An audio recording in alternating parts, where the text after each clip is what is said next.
Welcome to the Beer Guys Radio Show. We're glad to be here. We're glad to have you with us. Always a good time to get together for some conversation, have some good beers, and have a good time. You know, I want to switch up my intro, guys, because I think my happy to be here, happy to have you with us is a little cheesy. So on the fly, Brian, what should I say? What should the intro be? Welcome aboard. I don't know. Welcome aboard. We've been expecting you. Yeah. Yes. We've been expecting you. Yes. The beer show. Guys. Yeah, that's the beer guys. The beer guys. Maybe not. But this is Beer Guys Radio. I am Tim Dennis. Brian Hewitt. How are you doing, sir? I'm doing good. How are you doing, Tim? I'm good, man. I'm good. Having a good week so far. It's been busy, a little crazy, you know, but cranking on through. Mo, Mike, Nate, how's it going? Going well. Having a good week. Excited for a camping trip I've got this upcoming weekend. So yeah. Just really stoked to get out in the woods and get a little dirty for the weekend. Head to the hills and have a good time with it. Absolutely. Well, Brian, you and I went out and did a little adventuring this past weekend, as we're known to do, and explored. I wouldn't say it's a brand new to me spirit, but, you know, going beyond just having whatever was available, we went to a place called Tortuga y Chango. Shout out to them. They're in Decatur, Georgia. And it is a mezcaleria and taco bar kind of place. So they've got a bunch of mezcals. And, you know, I got to be honest, I do not really know what in the world got me interested in mezcal recently. I'm not sure exactly what that experience was, but I just started getting kind of interested in exploring a little bit more. And from my days of my youth, I remember getting little bottles of mezcal that had the worms in them, you know, going out there, and you had to, it was more drank as an adventure than something you enjoyed. I guess that was really the way it was with a lot of the spirits I drank in my early 20s, though. So I think the worm was always the dare. You needed to drink down. And so I think the reputation was the worm. If you eat the worm, you'd hallucinate.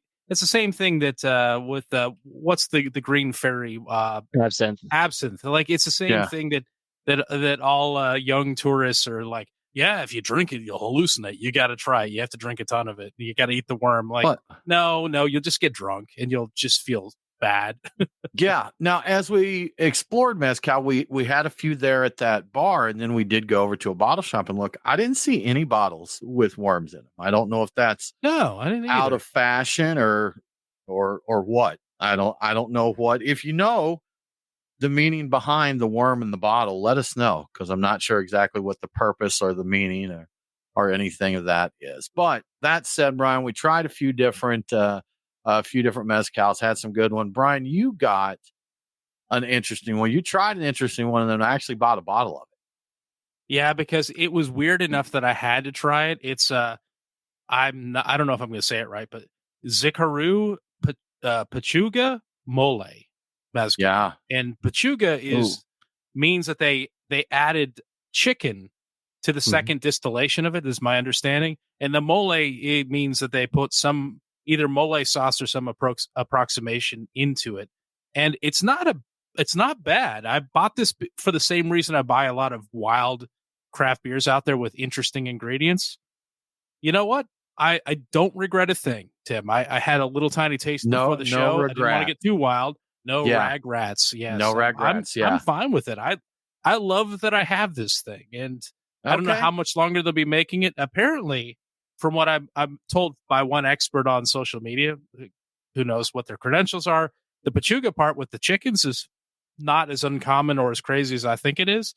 The mole part is pretty wild. So I don't know. Take that for what. I don't know about that, man. Yeah. I don't know about that. Crazy.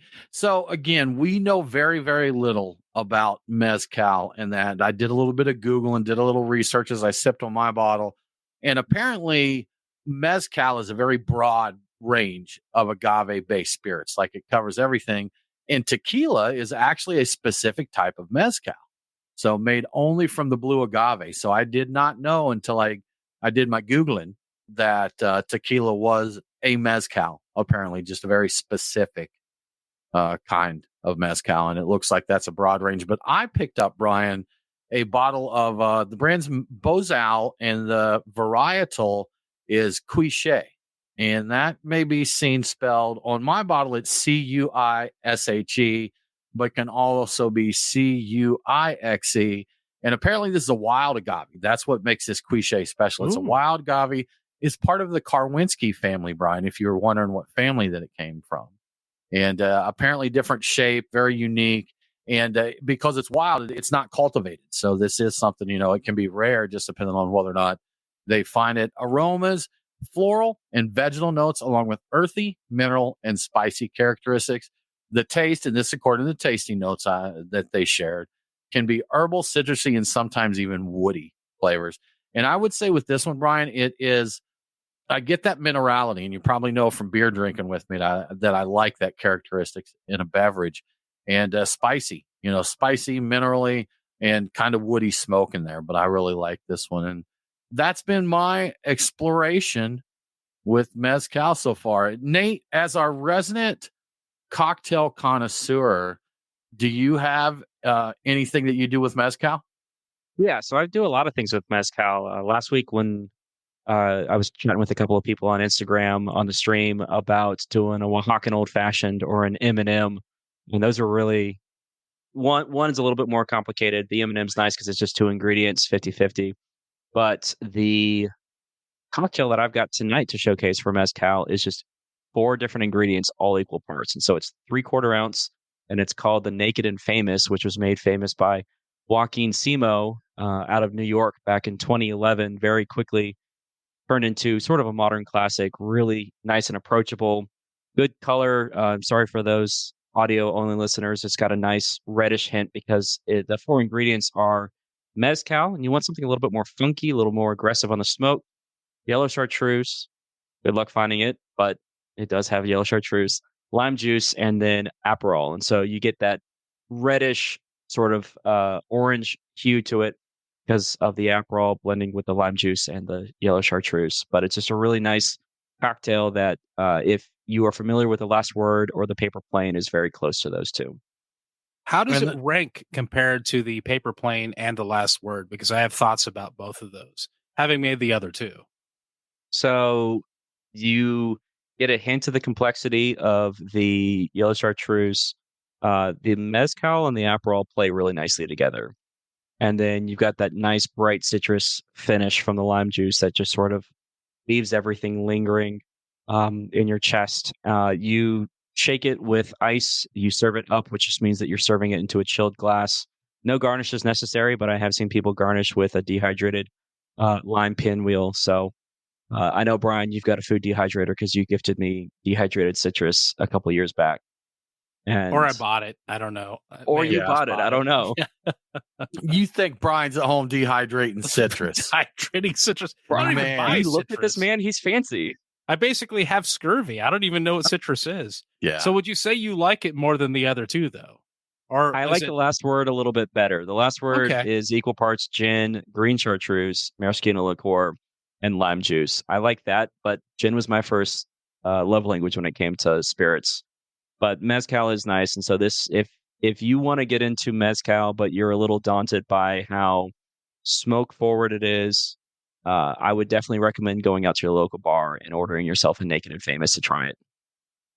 Sounds Go great. out and explore. And you know what? Let me rewind a little bit. I gave a shout out to Tortuga y Chango, and I'm sorry I didn't get their names, but the bartenders there were amazing, working with us newbies and telling us about mezcals and putting a little flight together with us. So just an overall good kind of first experience exploring mezcal. It was fun. It was a good time.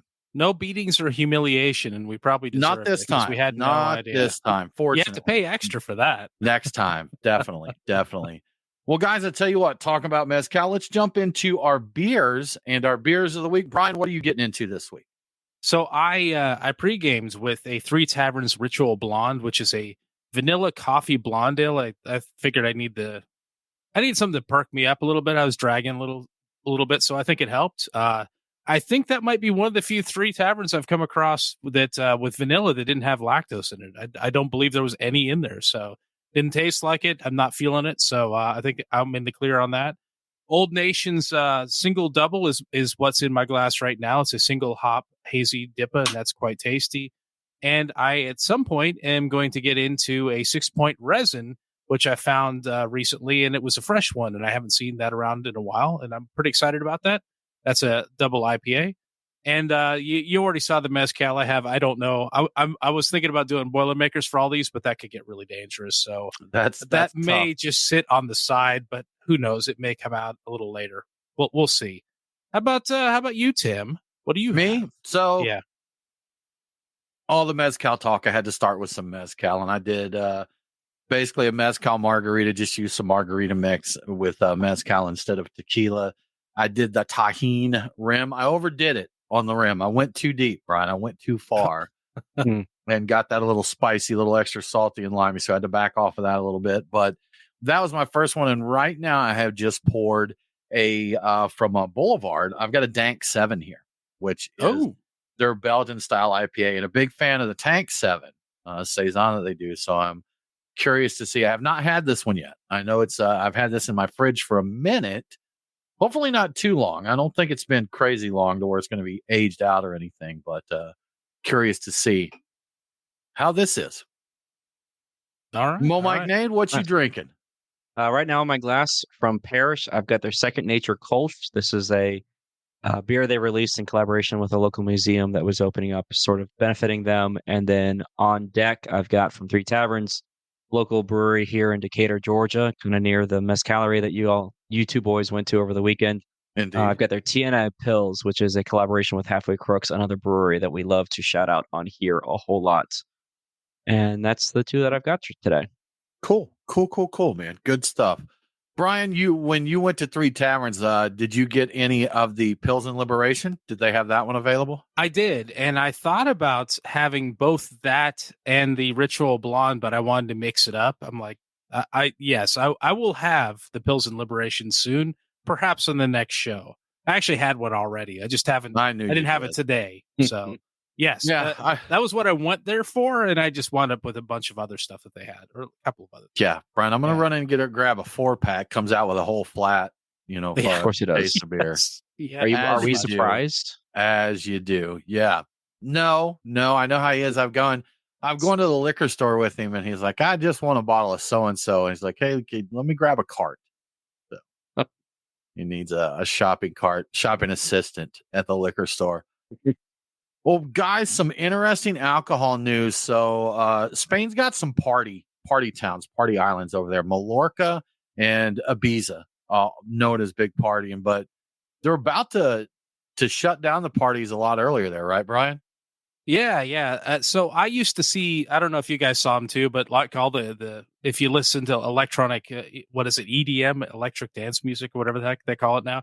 The electronica is what it was when I was a kid. They always had these mixes from Ibiza, and Mallorca, Ibiza mostly. And so I knew everybody was going there to party, and I never went because, it was expensive, and I wasn't part of that scene. But yeah, apparently it's gone feral in these islands with the partying. So effective immediately, like that's actually probably a few days ago even. They are banning the sale of booze after 9:30 at night in a lot of these places, all of these party zones. Mallorca, Ibiza, there's a whole other a grouping of different party places that are involved. I didn't recognize the names, but I picked the ones I definitely did, and I knew other people would. If you buy booze after 9:30 p.m. In any of these banned places, it's going to cost you, I believe, per time you do it, €3,000 if you're caught. So okay. Yeah, apparently they're cracking down on quote unquote uncivil attitudes, and part of the bill that was passed is also is clamping down on vandalism and public nudity and a bunch of other stuff. So the tourists have gotten really out of hand, and it's to the point where they actually just don't want tourists to come there anymore. And I'm like, it must have gotten really bad for it to get to that point, because tourists bring a lot of money in. So I would have thought that you'd want that even if you have to deal with a few bad apples, but apparently they're all bad apples now, Tim. So when they said 9:30, I knew that was not just a deterrent to drinking too much, but to be in a party destination at all. Yes. You're not Ibiza if you're stopping selling at 9:30, So that I'm sure that is absolutely, when you said they don't want tourists to come here anymore. I'm like, well, yeah, I was going to think that had to be the case there. But I think it's interesting, Brian. And I want to ask if this is the way you found the news or if this is your choice of wording. It says buying booze after 9:30 rather than selling. So is it, and that could be intentional. Is there a penalty for the seller if they're selling it there? Did I mention that? Yeah, so the article I was reading made it clear, and the whole thing caught my eye because of Ibiza and all that. But it made it clear that if you buy it before 9:30, you can continue to drink it beforehand. So I'm like, okay, I was thinking like I already see a loophole here. You buy it all ahead of time, but but he very clearly laid it out that I don't know if I think the person buying it, maybe both parties are fined. That wasn't clear. Somebody's getting fined €3,000 if they buy it after 9:30. But if you get it before then, you're in the clear. I feel like that's an easy one to loophole around really good. They'll get that figured out for sure. That's when I lived in Arkansas, they had this thing where I think it was you had to stop selling at midnight or like 11:55 or something like that. But private clubs could sell till like 3 a.m. or something along those lines. So all of these places would have like a club membership for $2. And then they would write your name on this card that they tore off of a sheet of 100, and boom, you're a club member. And so that allowed them to be open till 3 a.m. There may have been some other rules, but all I know is from the consumer side of things, it was pretty much as easy as walking in there and saying, I need a membership, giving them $3 and then going into the club. So when it comes to that kind of thing, they'll definitely figure out ways around it. And I'm thinking it could be just like what we've seen around here with the Kolsch service. You prepay for the Kolsch service. So you pre-buy your drinks. I'm like, I'm going to have 10 drinks. I will ring them up at 8:45 throughout the night, and they'll get marked off on my card as I drink through the night. That's easy enough. Or cover charge, insane cover charge. It includes all drinks, especially like you said, Ibiza is the privileged people go there to party. So, I mean, if they had something that's like you got $1,000 cover charge or whatever, then you could do that. Maybe they'll do it like our tours and tastings that we did here in Georgia, where it's like for $100, you get to drink Modelo's all night. For $1,000, they'll pop bottles of Grey Goose for you all night. For $10,000, they'll break out the whatever, the Cristal, and all the Dom Perignon, the Dom and Cristal, and all could be. That. So so welcome back to 2015 Georgia. Mallorca. Buy a new plastic cup every hour. I'm like, your plastic cup is no longer good. If you'd like to continue drinking beverages, you need to buy this new blue plastic cup. So Tim, how much for the night do they need to spend to get unlimited Malort? Unlimited Malort? I think they pay you. They give you $50 they're like, look, if you're willing to only drink Malort for the rest of the night, we'll literally pay you. They give you the cup, and on the way in, they punch you in the gut. And so which is much the same as drinking Malort. There's some college students that are like, alcohol is alcohol. I'll take the $50 in the gut punch. Yeah. To show you how old I am, we used to go, one of my favorite places to go in my younger days was this club we went to in Tennessee. I lived in Arkansas where there was nothing. So we drive to Tennessee. And on Thursday's night, it was ladies' night. So all the ladies got in for free. Guys paid like a $5 cover charge, but they had pitchers of Coors Extra Gold for $5 for a pitcher of beer. So, if you had a $5 cover and 2 pitchers of beer, you had a good party night going. Quick question: what is Coors Extra Gold? I don't know if it's around. It was a beer. It was a beer that they had. There was during that same time period. So there was Coors Extra Gold, Miller Genuine Draft, which I think stuck around for at least a while. I know that one, but Coors Extra Gold was the low end Coors of the day, I guess. So that was the thing. They have $5 pitchers of that. It's got gold, but more than extra Coors Gold. Extra. Extra gold. Yeah, those were the days of Goldschlager. I guess that was those were the gold days. Goldschlager, Rumpelmans, Coors Extra Gold, all gold everything, Nate. It looks like it was discontinued maybe in 2021. I did some quick Googling while you guys were talking, and it's all right. I found a picture of the cans. It's not terribly inspiring. Coors Yeah. Banquet is actually darker than it is, which may not be too surprising because there's probably almost no malt in it at all. Extra gold, Brian. That's all you need to know. That is That's all right. you need to know. But yeah, interesting times, man. Lots of fun. Now, some silver lining or good news. Not a lot of good news came out of COVID. Not a lot of good things that came out of COVID. But one thing here in Georgia, I know for one, in a lot of other states, because of the extreme circumstances, they allowed drinks to go or even delivery drinks. And it sounds like more and more states are starting to make that permanent. Recently, Colorado just announced that they're making that permanent. Georgia is permanent, so it's a great thing there. And this makes 28 states that have made their temporary to go drink laws permanent because, man, that was not going to happen in Georgia before that. There's no just, chance. There is just no way. So, right. Yeah, definitely change things up there. Let people get their to-go drinks. 28 states, so we're halfway there. And there are still some that have temporary to-go laws. That's California, Illinois, New Jersey, New York, and Vermont.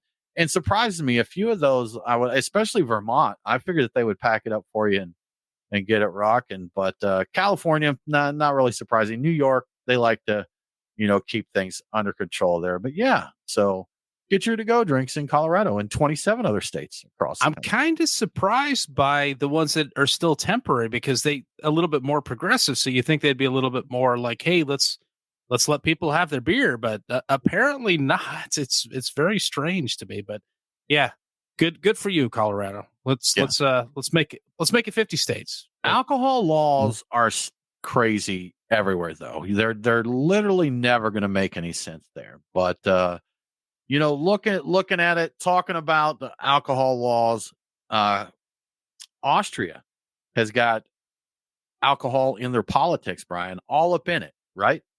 They do. We have talked about this before, but the Austrian beer party is running for parliament this year. And when we talked about it before, we went over all the details. They were founded in 2015 as a joke, basically, on an anti-alcohol tax, anti-Radler platform. In fact, they propose banning of drinking of Radler in all public places and things like 50% tax on Radler. So they comically have singled out the Radler, the mixing of any kind of beer mixing with other things. They singled that out for punishment. But since then, they've taken on more serious causes, infrastructure and various other things. The party's candidate came in third in their 2019 presidential election with 8.3% of the vote, and the opinion polls currently show their support somewhere between 5 and 7% for parliament. And apparently, the party only needs about 4% to enter parliament. So it's a very good chance that the Austrian parliament will have the Austrian beer party representing them. So it's good for them, involved man. in them. Good for them. Have they slacked up any on their anti-Radler stance, or is that still a strong piece of the platform there? I think they've gotten away from that. I think that was kind of a part of the joke to begin with. But I think that more, infrastructure causes and other things like that, human rights and whatever else. So they've embraced a lot of that. And the thing is Austrians like to drink a lot, not quite as much as the Czechs, but nearly as much. So there's a lot of support for that. And they've realized they've got a lot of support. So they're like, oh, we're going to try to be somewhat serious with this. But they're also very, very, very pro beer. So as you might expect. So we need us a beer party over here. And the point of their party would strictly be, let's just drink to deal with the other parties we have here. That's the entire platform of the American beer party. Pretty much. Yeah. Brian, a beer in every pot. A beer in every pot. Right, a beer in every pot. It's the multi-new deal. Yes. So, Brian, interesting collaboration news this week. If you're a Harley rider, you're going to have a beer to go on rides with soon, right? And I say that you will be able to have one and go on a ride. Yeah, I don't. So I think it may depend on the particulars of your state and the technicalities of the beer, but Harley Davidson has a non-alcoholic beer collaboration called Road King American Pills that they're putting together with Wisconsin Beer Company because apparently, responsible, motorcycle riding is a hot topic in motorcycling. So, you'll be able to have a few good ones with cans that are all themed around Harley Davidson and that lifestyle and still be safe for the road. I don't think I'd recommend opening it on the road. I think it might be hard to drink with the helmet and everything else, but I don't. And that I don't probably even know. is not recommended. Even if it's Yeah. non-alcoholic, you probably shouldn't crack one open on the bike. And technically, if it's called beer and there's like 0.5% of alcohol in it, you might still get an open container thing. I don't know how that works. I really don't know. But at the moment, it's currently available in Wisconsin in 4-packs of 16-ounce cans, and it may be coming to a Harley Davidson dealership near you in the future. They're planning on rolling this out much wider. They're also working on some Harley Davidson themed non-alcoholic IPAs and wheat beers in the future. So they're looking to make a whole Harley Davidson line of non-alcoholic drinks. So it's really interesting. Honestly, I would have thought Harley Davidson, these guys are going right to liquor or something like that. No, these guys are teetotaling. So that's unexpected for me. But I'm not a motorcycler. You're gonna have some hardcore, and which is weird, Brian, because you look like you should drive a Harley. I know. Yeah. And I don't dislike them. I know I'd probably kill myself on one of them, but it would be fun. I see them riding around. I'm like, that looks like that's fun. Yeah. But have a good time with it. Have a good time. I don't know if I'd survive it, honestly, but that was it. I looked to get a one of the sport bikes when I was younger, and I just didn't because I was an idiot, to be quite honest with you, and I knew that I'd end up injuring myself on it, and I didn't figure, just with nothing but a helmet and maybe some leather separating me from the road, I just figured it was not in my best interest to do that, so I didn't. Yeah. But Brian, I think it makes total sense. You may have some of their hardcore clubs out there, some of the hardcore rider clubs, that they see a Harley beer and they just grab it and they're partying down and they're like 6 beers in each. And they're like, man, I just need to go to the bathroom. I'm not feeling any. And then they discover it's non-alcoholic. It's just all they're angry. all mad. It's like, what have you given me? What is this, man? What is this? The interesting thing is they've already had a lot of interest in the the cans. Like, people want to keep the empties, and they're like, we don't want this to be a novelty. We want people to actually want to drink it. So I've not had it, and they claim to be like really focusing on trying to make this something you want to drink and not just something you want to buy to have the can because you're a collector of Harley memorabilia. So yeah, do you guys know of that brewery or know anything about their beer? I don't. I didn't even think to look into what else they do. But Harley Davidson thinks very highly of them, spoke very highly of them. So good. I assume they make great beer. That's what I think. Rock on, man. Yeah. I'll have to see if I can get my hands on some of that. I'd definitely be interested to give it a try.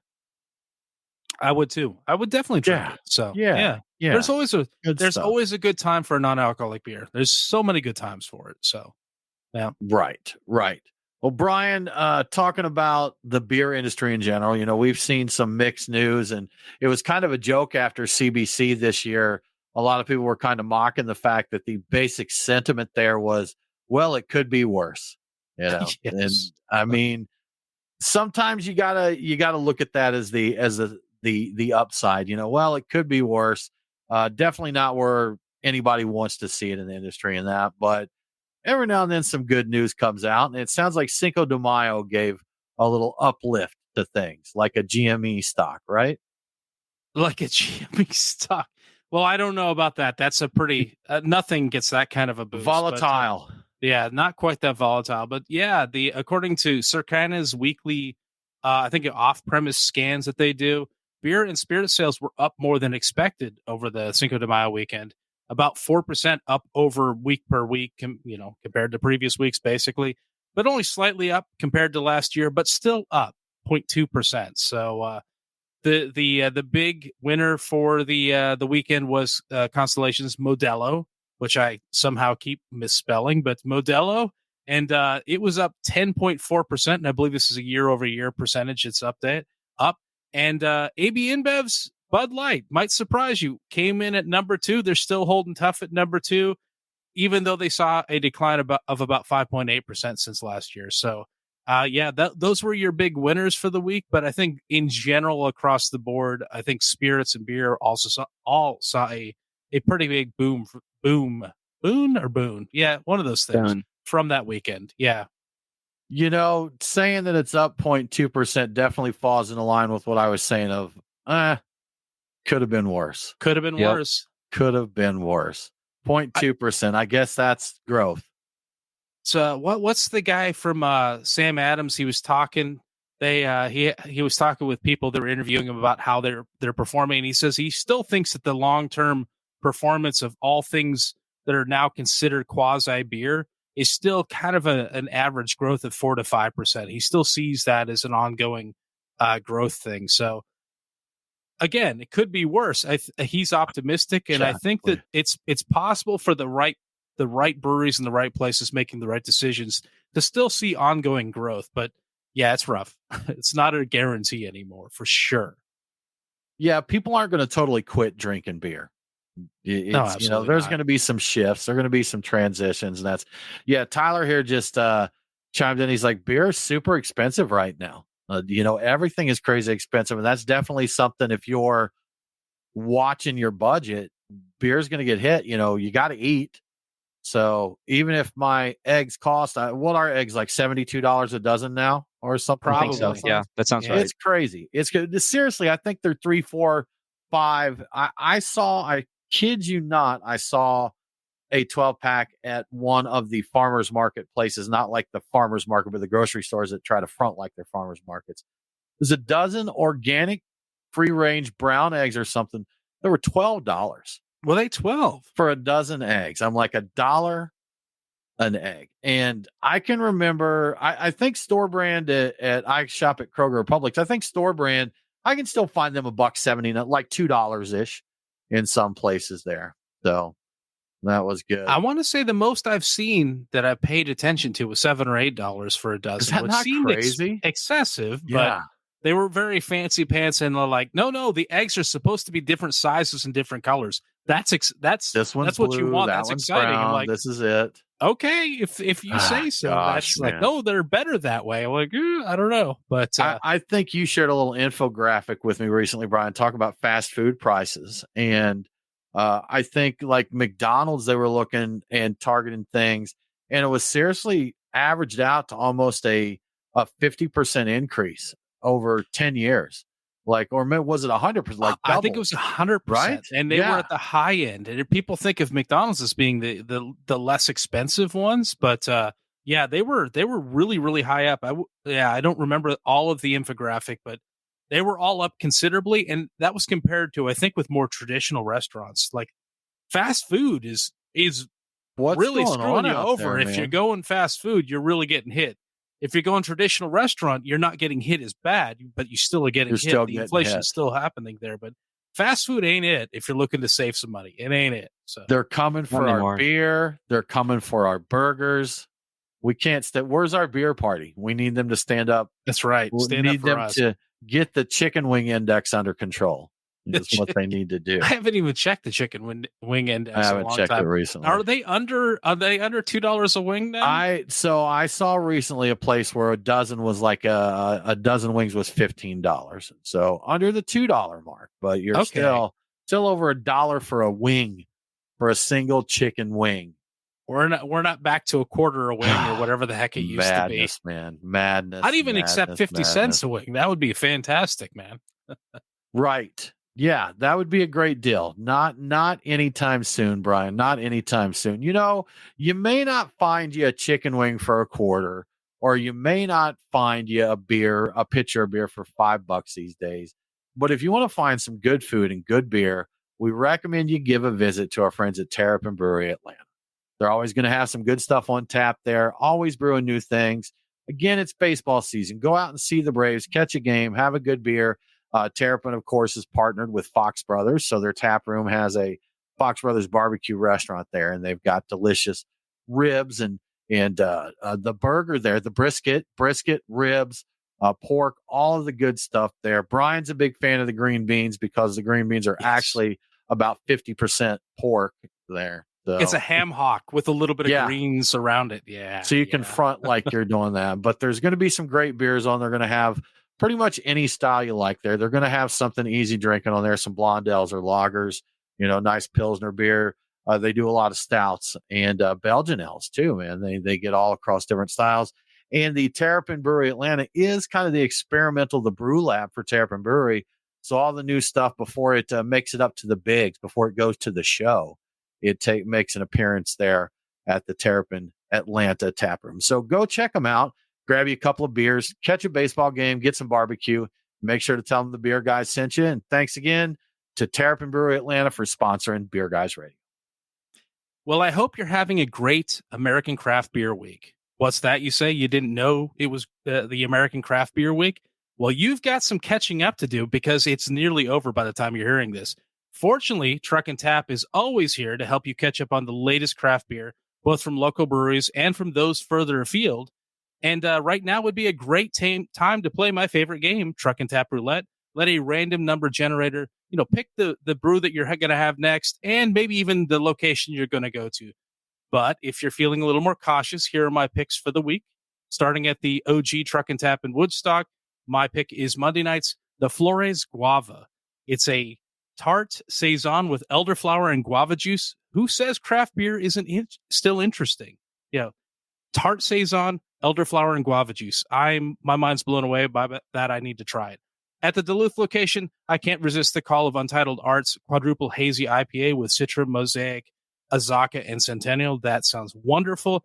At the Alpharetta location, my love affair with Anderson Valley continues with Boont Amber, a beer that's been collecting medals since 1987, possibly longer than you've been alive, depending on how old you are listening.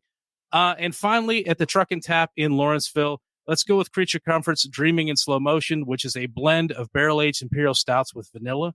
Of course, there are plenty of other beers to choose from. They do have 20 taps, not to mention a variety of bottles and cans, so you can pick whatever you'd like. But drop by your local Truck and Tap and celebrate American Craft Beer Week. And once again, thank you to Truck and Tap for your support.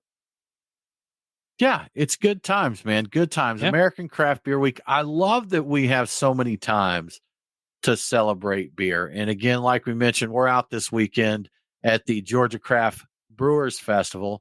When you hear this or when the show releases, we'll actually be out setting up for our beer fest to have a good time there. And, it's good to get together. I love beer from everywhere. It's all delicious. We do love supporting local. It's always nice to support the home team, root them on there. There's some great beer out of Georgia. We've grown quite a lot there.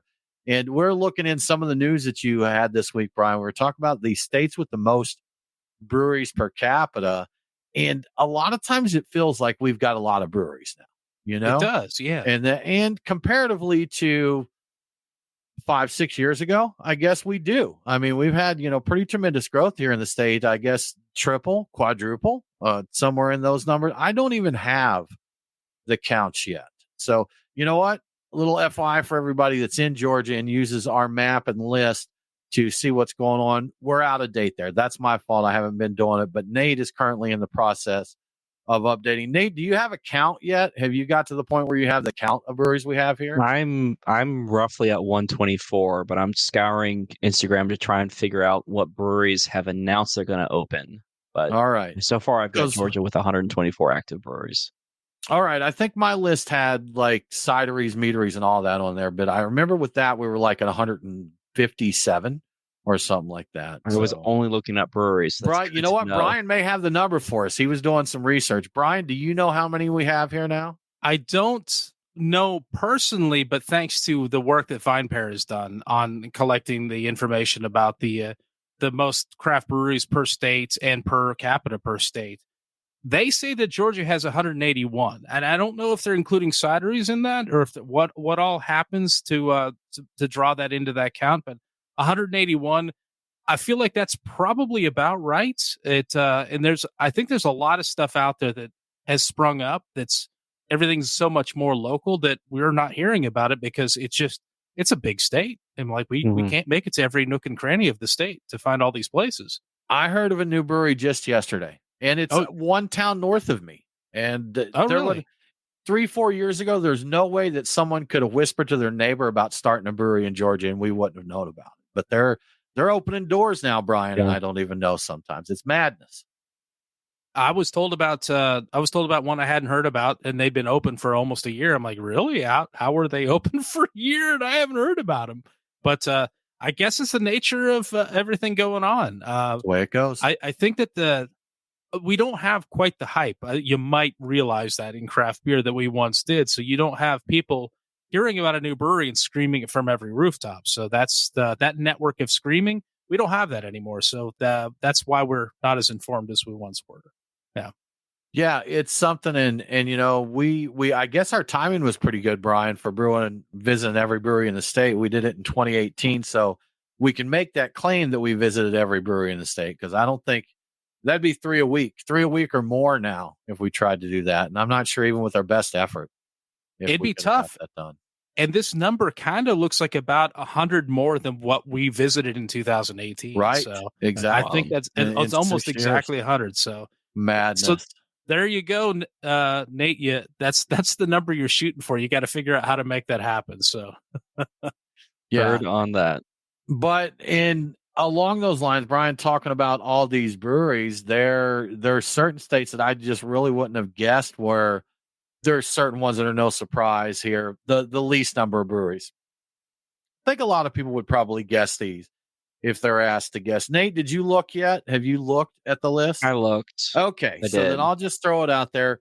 For the least number of breweries per capita is Mississippi with 0.9, Alabama with 1.5, and Alabama does have a decent little beer scene, but it's pretty centralized. You've got your Birmingham pocket, your Huntsville pocket, a couple more here and there, but not a shocker there. Not a shocker there.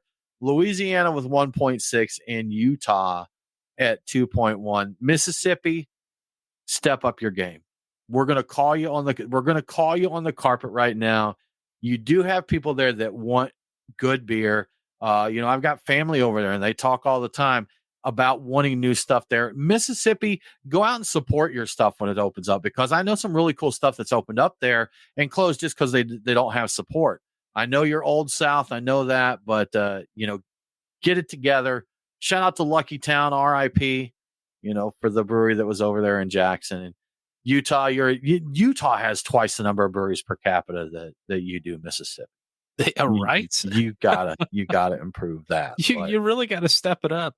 And I think Mississippi has an issue with infrastructure, and that could be a little bit part of what the problem is. Yeah, wasn't that what took Lucky Town down eventually? That was part of it. They did mention that kind of like Flint, Michigan, the water system there is in terrible shape, and they've had some additional issues. After that, how many breweries are in Flint, Michigan? I'm curious if there's any comparison. I don't know. I'm gonna guess not very many, but I don't know that for a fact. There could be. Yeah. I mean, they can clean their water and do all kinds of things to treat it and whatnot. That's a doable thing. But I know that's some challenging water to deal with. It is. It's tough. Yeah. Tough to RO it if it's 50% sludge. So I got to point out that the list I'm looking at is per capita. So this is the number of breweries per every 100,000 individuals. The states with the most craft breweries in general, it's a little bit more predictable. Like, your California is going to be up there. And interestingly, like Texas is like fifth least per capita, but it's also in the like one of the highest, breweries per state. So just raw numbers. So it has a lot to do with the balance of population and breweries to service that population. And Texas is on the low side in terms of servicing their population. When you see Montana and Wyoming and that up there on the top end of the list, part of that is skewed by population. Right. Absolutely, yes. These sparsely populated states, and if you look at a per capita rating, California is that my glasses are a little hazy, but I think is that a 2.4 or a 3.4? 3.4 per capita in California, which you may be shocked looking at the chart and seeing all these states more, but California's got a lot of people. There's a lot of beer in California. Just a ton of people. And they've got almost 1,000 breweries there. They're at 3.4 with 987. I've got the other infographic up on the side here. So, yeah, they've got a ton of breweries. And theoretically, all these places you think are up and coming that don't have that many breweries, like some of them do like have a lot of room to grow and some of them don't.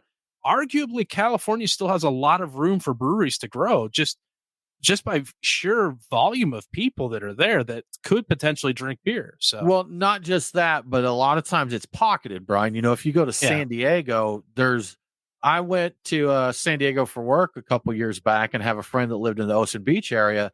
We walked around Ocean Beach and kind of like I think Tyler was saying here he's got 6 breweries within walking distance of him.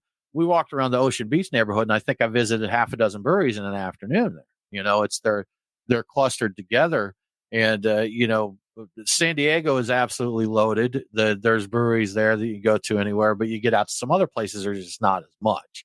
So there could be certain areas that could definitely grow. If you're living in San Diego, you'd be like, we're saturated. We're just absolutely locked up here. So it's I'd say the toughest competition if you were trying to open up a new brewery is Colorado, because they make both of the top 5 lists of per capita and just per state. So Colorado has 468 breweries in the state, and they have a 10.6 breweries per 100,000 individuals. So they're actually well served by beer. Like if you want a good volume of beer, and I think we all know this. We know Colorado's reputation. I can't even get that out. This, so you just go there. That's the place to go if you would like to have just the world to be your oyster in terms of beer. So I'm jealous. Oyster stout. The world can be your oyster stout. Colorado. As long as they're not Rocky Mountain oysters. I think that's out there too. Now that you mention it, Nate, I think they are on the Rockies, so it's probably that too. Yeah. That was something we mentioned a lot in Georgia a few years back. Looking at the map, we were very centralized around the populated, the bigger populated areas. We had a cluster in the Atlanta metro. There was a cluster near Athens, where UGA is. And then we had coastal kind of Savannah in that. But outside of that, very, very little. But we've seen a lot more pop up in the smaller, the rural areas over the last 5 years. So, we did get to a point to where filling in those gaps, and, you won't go. I don't think there's anywhere now where you could go, 100, 150 miles and you're not going to have a brewery or two. I would like to see a measurement of the different states with the longest distance between breweries. Like if you took a radius, which states still have the biggest radius from one brewery to the next? Yeah. It's going to be a place like Montana, because Montana's huge, But it would be instructive, because you might find that California is a little bit like that. Like there's huge areas where there's distance between. There's no brewery in this whole area because they do have like deserts and things like that there too. So I'm going to ask you, Nate, because I know the answer for Brian, and his answer is actually going to change here pretty soon. But what's the closest brewery to you? How far is the closest brewery? I would say probably about 6 or 7 miles. Oh, okay, that's a decent little distance there. Okay, okay. So where I am, I think I'm 3 miles. So technically, I could walk it. I don't want to, but I could. But I think do we have 2 or 3 downtown now? I can't even remember. 2? Let's see. 2 breweries, but then several beer bars as well. So I've got a couple within 3 miles, Nate. Brian, you've got one at the end of the block, but it's shutting down on you.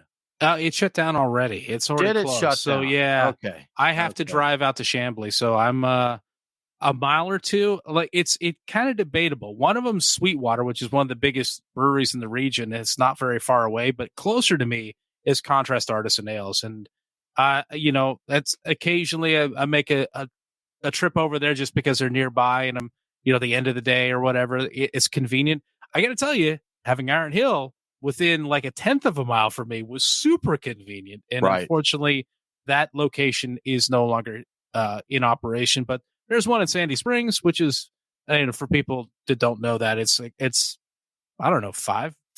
I don't know. It's considerably further away. But it's not at the end of the street, Brian. It's not. At the end of the street. It is not. It is definitely not walkable. The other one was, but yeah. I do need to amend my response. It's actually 5 miles. Our old studio space in Ironmonger Brewing. Ironmonger is 5 miles from my house. That's the closest one to you now. Is it? Okay. I was thinking of Reformation Smyrna. You're not too far from Schoolhouse then, so you wouldn't be too bad there. That would not be too bad. And plenty of pinball. Yeah, the important pinball there. Yeah, for sure.